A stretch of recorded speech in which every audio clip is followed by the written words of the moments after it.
السلام علیکم، it's me کرن آفتاب، اور آج کی کہانی بالکل سچی ہے اور ایک ڈلیوری بوائے کے ساتھ پیش آئی۔ تو چلیے اسی کی زبانی سنتے ہیں۔ میں ایک مشہور ریسٹورینٹ میں تقریباً 2.5-3 سال سے ایک رائڈنگ کی جاب پر ورک کر رہا تھا۔ سیلری بس اتنی تھی کہ گزارا ہو ہی جاتا تھا۔ میری جاب کیونکہ کم عرصے میں ہوئی تھی، لیکن میرا ایکسپیرینس اور کام میرے باس کو بہت پسند آیا، جس کی وجہ سے جلدی مجھے ایک پہچان مل گئی۔ مگر کراچی کا موجودہ حال دیکھتے ہوئے میرے کو ورکرز جو ینگ بھی تھے اور ان ایکسپیرینس بھی، تو دیر رات تک کہیں ڈیلیوری کی جگہ پر جانے سے کتراتے، اور ظاہر ہے سنیچنگ وغیرہ میں ہماری کمپنی کا بھی لاس ہو جاتا ہے۔ اس وجہ سے وہ ایکسپیرینسڈ لوگوں کو رات کو 2-2:30 بجے کے بعد ایکسپیرینس لوگوں کو رات کو وہاں پر ڈیلیوری کے لیے بھیجا کرتے تھے۔ تقریباً 2:45 بجے کا وقت تھا، تو 3 بجے میری ڈیوٹی ٹائم آف ہو جاتی، لیکن اس بیچ میں ہی ایک آرڈر پلیس ہوا جو کہ کافی سنسان جگہ پر تھا۔ میرے باس نے مجھے کہا کہ یہ آرڈر صرف تم ہی لے جا سکتے ہو، کیونکہ ایک تو گنجان جگہ پر ہے، دوسرا ایڈریس ان لوگوں کو ملنا مشکل ہے۔ میں چونکہ گھر کی طرف جا رہا تھا، تو میں نے سوچا کہ چلو آرڈر دیتے ہوئے گھر کی طرف نکل جاؤں گا۔ آرڈر بھی کافی بڑا تھا، یعنی 30 کلو مٹھائی ایک گھر کی طرف پہنچانی تھی۔ شاید ان کے گھر میں کوئی اوکیزن وغیرہ ہو، کوئی ایونٹ ہو، جس کی وجہ سے انہوں نے اتنی ساری مٹھائی کی ڈیمانڈ کی ہو۔ جب میں نے آرڈر کا ایڈریس دیکھا تو وہ لگ بھگ میرے ہی گھر کی طرف تھا، یعنی وہ آرڈر پلیس کر میں اپنے گھر کی طرف آرام سے جا سکتا تھا۔ میں نے وہ آرڈر لے لیا۔ اب میں اپنے گھر کی طرف نکلنے کے لیے ریڈی ہو گیا۔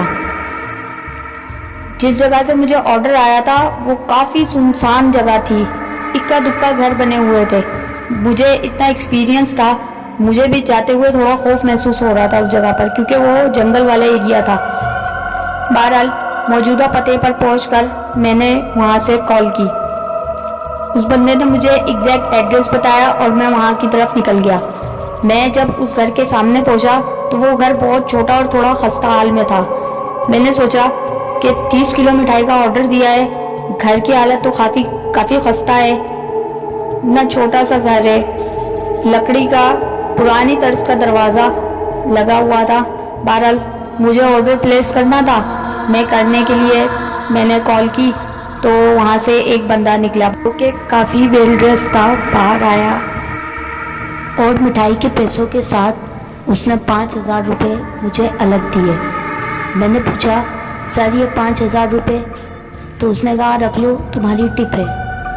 میں تو بہت خوش ہو گیا، کیونکہ میں نے بہت سی جگہوں پر ڈیلیوری دی تھی، لیکن کبھی بھی کسی نے اتنی زیادہ ٹپ نہ دی۔ میں خوش اپنے گھر کی طرف چل دیا۔ اس بات کو کچھ ٹائم گزرا کہ سیم ٹائم اور سیم ہی پلیس پر دوبارہ ڈیلیوری کے لیے آرڈر آیا 30 کلو مٹھائی کے لیے۔ میرا کیونکہ آف کرنے کا ٹائم ہو گیا تھا، اس لیے وہ ڈیلیوری بھی میں نے دی اور 5,000 روپے ٹپ دوبارہ ملی مجھے۔ میں واپس آتے ہوئے سوچنے لگا کہ گھر بھی بہت چھوٹا سا ہے اور جگہ بھی کچھ خاص نہیں ہے جہاں پر ان کی رہائش ہے، پھر بھی 5,000 روپے ٹپ دیتے ہیں، حیرت کی بات ہے۔ بہرحال میں نے اپنے باس سے اس بات کی ڈیل کر لی تھی کہ نیکسٹ ٹائم اگر یہاں سے آرڈر آئے گا تو میں ہی دینے جاؤں گا۔ انہیں بھی اس بات سے کوئی اعتراض نہ تھا، تو اس لیے میری اور ان کی ڈیل ہو گئی تھی۔ لیکن میں نے سوچ لیا تھا کہ اگر اب نیکسٹ ٹائم دوبارہ وہاں پر آرڈر آیا تو میں ضرور پتہ کروں گا کہ آخر ماجرا کیا ہے۔ رات کو ابھی کچھ دن ہی گزرے تھے کہ دوبارہ سے وہیں آرڈر آیا۔ آرڈر میں ہی لے کے گیا، دروازہ بجایا، وہی ویل ڈریس بندہ باہر آیا۔ میں نے اسے 30 کلو کا آرڈر دیا اور اس نے مجھے اس کے پیسے دیے اور ساتھ 5,000 روپے بھی دیے۔ مجھے تھوڑا تجسس بھی تھا، تو میں نے اس سے کہا کہ کیا میں کچھ دیر کے لیے آپ کا واش روم یوز کر سکتا ہوں سر؟ وہ 2 منٹ کے لیے خاموش ہوا اور پھر کہنے لگا اچھا تھوڑی دیر رکیے میں ذرا اندر کہہ دیتا ہوں۔ تھوڑی دیر بعد وہ بندہ باہر آیا اور مجھے کہا ٹھیک ہے آپ آ سکتے ہیں۔ اب میں نے وہ لکڑی کا ٹوٹا پھوٹا دروازہ پار کیا تو کیا دیکھتا ہوں کہ اندر بہت بڑا ہال ہے، یعنی وہ گھر باہر سے ہی چھوٹا لگ رہا تھا، اندر سے بے حد بڑا گھر تھا، حویلی ٹائپ ہال، برآمدے اور بہت سارے کمرے۔ میں تو دیکھ کر حیران اور میری عقل دنگ رہ گئی کہ آخر ایسا کیسے ہو سکتا ہے؟ بظاہر سامنے دکھنے والا گھر اتنا بڑا ہے اندر سے؟ میری حیرت کی انتہا نہیں رہی۔ چلتے چلتے میں ایک بہت بڑے ہال میں آیا تو دیکھا وہاں پر ڈائننگ ٹیبل پر طرح طرح کے کھانے موجود ہیں اور اتنے لذیذ کھانے کہ میں دیکھ کر حیران رہ گیا۔ تھوڑا آگے گزرا تو دیکھا کہ وہاں پر بہت سارے لوگ بیٹھے ہوئے ہیں، سب نے سفید کپڑے پہنے ہوئے اور سب کے چہرے ڈھکے ہوئے ہیں۔ بڑی حیرت ہوئی مجھے اس بات پر۔ اس نے مجھ سے ہال کی طرف سے گزرتے ہوئے پوچھا کیا آپ کچھ کھانا پسند کریں گے؟ میں بڑے حیرت میں تھا اور خوفزدہ بھی تھا تھوڑا، تو میں نے کہا نہیں مجھے کچھ نہیں کھانا، مجھے جسٹ واش روم یوز کرنا ہے کچھ دیر۔ اس نے کہا ٹھیک ہے آ جائیے۔ پھر اس نے لیفٹ سائڈ پر مجھے کہا ادھر واش روم ہے آپ یوز کر سکتے ہیں، اور میں واش روم چلا گیا۔ اب میں واش روم میں کھڑا ہوا سوچ رہا ہوں کہ یار اس طرح کیسے ہو سکتا ہے؟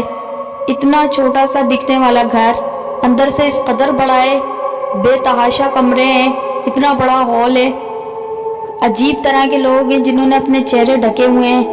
مجھے خوف آیا کہ یار یہ کس طرح کے لوگ ہیں؟ اتنا سنسان اور گنجان جگہ پہ گھر ہے، کہیں یہ لوگ کسی مافیا وغیرہ کے لوگ تو نہیں؟ یہاں کوئی کرمنل ایکٹ تو نہیں ہو رہا؟ کہیں یہ ٹیررسٹ تو نہیں ہے؟ اب میں اسی طرح کی باتیں سوچ رہا تھا اور بہت خوفزدہ تھا کہ آخر یہاں سے کیسے باہر نکلا جائے۔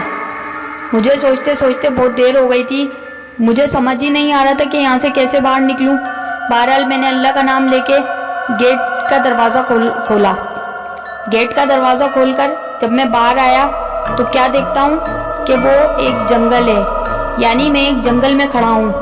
میں بڑا حیران ہوا، میں نے چاروں طرف دیکھا، صرف جنگل اور پہاڑ، درخت۔ رات کے 3 بجے وہ جنگل کسی خوفناک بلا کی طرح ہل جل رہے تھے۔ میں بڑا پریشان ہوا اور جب میں نے پیچھے مڑ کر دیکھا تو وہ باتھ روم اور وہ دروازہ بھی غائب، یعنی وہ پورا گھر ہی غائب ہو گیا۔ میں بڑا حیران ہوا اور حیرانی کے ساتھ ساتھ اب مجھے خوف نے آ لیا۔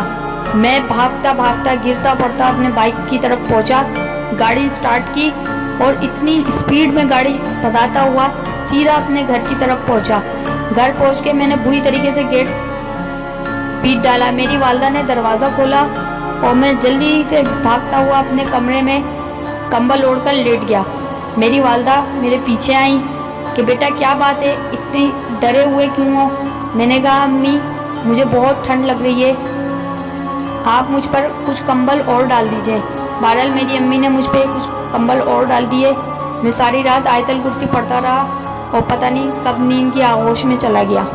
جب صبح اٹھا تو میں بری طریقے سے بخار میں پھونک رہا تھا۔ مجھے اس قدر بخار تھا کہ نہ مجھ سے اٹھا جا رہا تھا اور نہ ہی بات کی جا رہی تھی۔ جب میرا بخار کچھ کم ہوا ہے 1-2 دن بعد تو میں نے اپنی والدہ سے پوچھا کہ میرا موبائل کہاں ہے؟ انہوں نے کہا مجھے نہیں پتا۔ پھر کچھ سوچتے ہوئے مجھے یاد آیا کہ جلدی میں اپنا موبائل تو شاید راستے میں ہی کہیں گرا چکا ہوں۔ بہرحال میں نے اپنے باس کو کال کی اور ساری صورتحال سے آگاہ کیا، ان کو ان کے پیسے واپس کیے اور آئندہ ایسی جگہوں پر دیر رات جانے سے توبہ کر لی۔ یہ کہانی سچی ہے اور ایک ڈیلیوری بوائے کے ساتھ پیش آئی۔ Please like and subscribe my channel. Thank you.